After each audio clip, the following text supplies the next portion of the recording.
With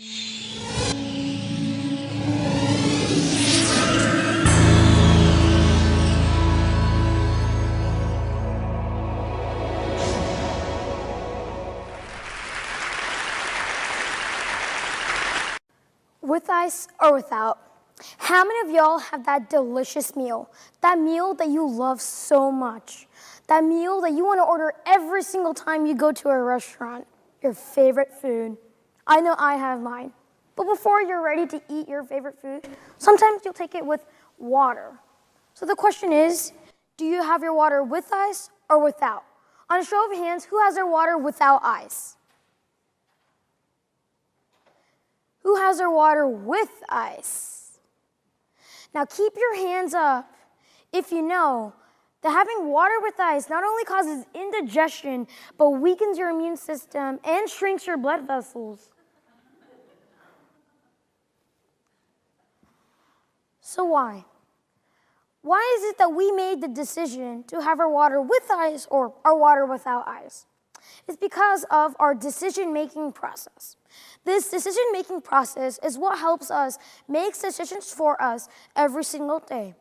There's two kinds of decision-making: good decision-making and bad decision-making. We all strive for that good decision-making, and sometimes that bad decision-making seems to just pop up at the times that you don't want it to come. And for me, I had a long drought of bad decision-making, and it all started out with one assignment. In kindergarten, which was a really long time ago, where we had an assignment from our teacher to write a paragraph about a cow. A paragraph about a cow. How hard could it be? I walk in that day, sitting in my seat, getting ready to write, and my mind is blank. What is there to write about a cow? I was so confused. So I turn to my left, and my friends are already writing. I get scared. I turn to my right. Bad mistake. My friend is already done with half a page. I get scared, and I start scribbling down as fast as I can. And before I know it, the class is over. I quickly turn to my paper. Oh my God, the terror has passed. I come in the next day thinking, oh my God, let me go get that good grade. My teacher hands me in my paper. Excuse me, I think I got the wrong letter as my grade. So I keep looking at the papers. It's like, nope, it was still there. A big red F. And it had only written one line. The cow has 4 legs and a tail. I was so confused as a kindergartner. So my parents got a call from my teacher, and I went home, and my parents gave me the look. I was like, oh boy, here comes the talk. So we sit down, and the first question my parents ask me is, why is it that you can't write a paragraph about a cow? And it was at this very moment that I tell them, I don't have any creative imagination to write a paragraph about a cow. No offense to the cow. I really love the cow. The cow never did anything to me. It's just that I don't think I have what it takes to ever write a paragraph about a cow. As of right now, I am a 13-year-old and a published author of 3 science fiction novels. Woo. So how? How did I get from this kindergartner who couldn't even write a paragraph about a cow, who thought he lacked any creative imagination, to where I am right now? You notice that in this time period, I said fixed mindset. What is a mindset, first of all?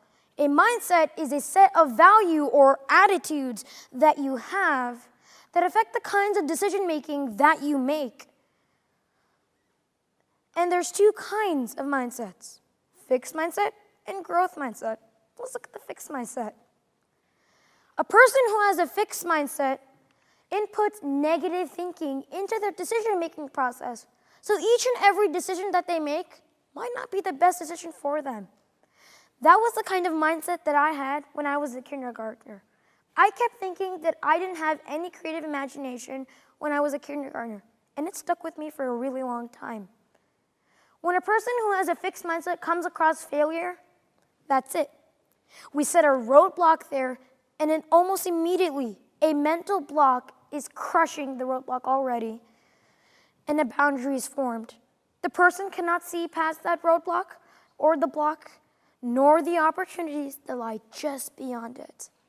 However, in a growth mindset, those who have a growth mindset input positive thinking into their decision making so that each and every decision that they make is the best decision for them. And when they come across failure, they don't see it as failure. No, they see it as an opportunity to learn from it, to adapt from it, and to take that opportunity and to make the next decision the better decision.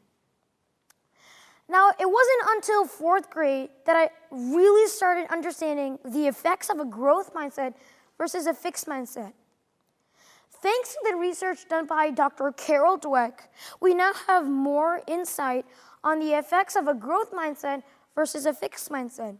The impact of a growth mindset is so great that these students in this graph who have a growth mindset, their bad GPA increased in comparison to those who remained in a fixed mindset.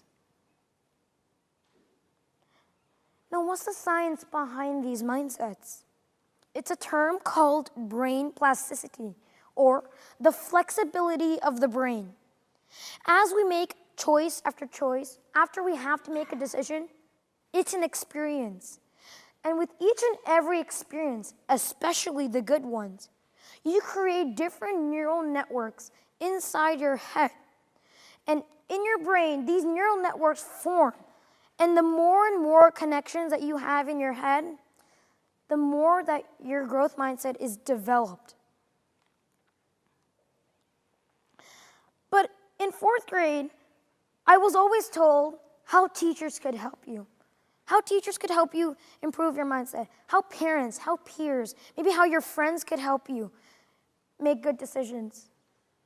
But see, let me tell you a synonym for life, and that's not fair, because that's what life is.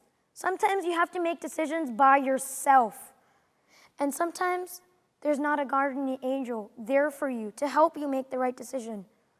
So here's where the problem came.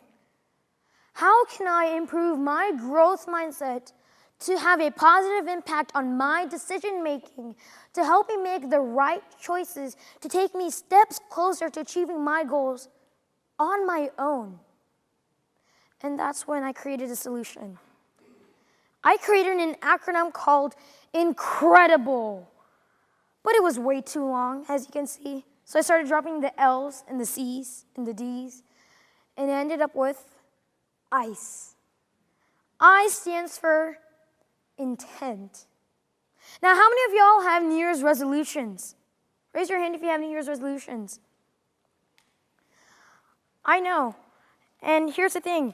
80% of the population makes those resolutions, but doesn't follow them through. I was part of that 80%. I made the resolution to eat broccoli every single day. I failed miserably at that. But I also realized that instead of making resolutions, I needed to start making goals. And I switched my intent from resolutions to goals, and almost immediately, my success rate increased. How? It's because there's a difference between a resolution and a goal. A resolution is a way how you get to your goal. And when I focused my intent on my goals, I started making the right choices because I knew what my goal was. So focus your intent on your goals, not your resolutions. C, choice. Throughout my whole journey from when I was a kindergartner to where I am right now, I came across a multitude of different kinds of choices. Good ones, bad ones, weird ones. And through each and every single choice, I had to make a decision. And some of those choices ended up in failure and setbacks. But I didn't look at them as failures and setbacks. No. I looked at the experience of what made each choice the failures, what made each choice the right choice for me. I focused on the processes of what it made up each and every choice that I would make later on. What was the choice that I was going to make? What was the true outcome of that choice? How is that choice going to help me take another step closer to my goal? And with all of this, I knew the next decision I would make, that would be the best decision for me. And finally, E, evolve. Finally, after all those setbacks and those failures, after all those experiences and the hardships, I finally did it. I reached my goal. I finally published my first book. But I didn't stop there. Because once you stop there and you don't set another goal, you allow the fixed mindset to come back and ruin all the hard work that you've put in to help you take where you are right now. So don't stop. Make another goal. Set another goal and start all the way back from I, intent, C, choice, E, evolve. Repeat the process over and over and over. Throughout my whole journey, I evolved from my first book into my second book into my third. Throughout the whole journey, you will never stop growing. When it comes and you have your own journey, you will never stop growing and you will never stop evolving because you are all lifelong learners on a huge journey. So don't stop growing and don't stop evolving. There are no boundaries in life.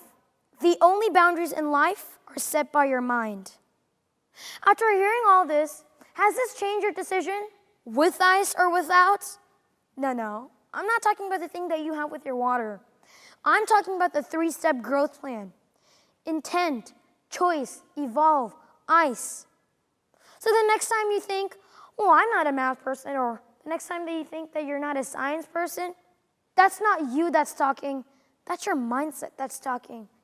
And when that happens, apply the 3-step growth plan. I, intent. C, choice. E, evolve. This 3-step growth plan helped me, and it can help you.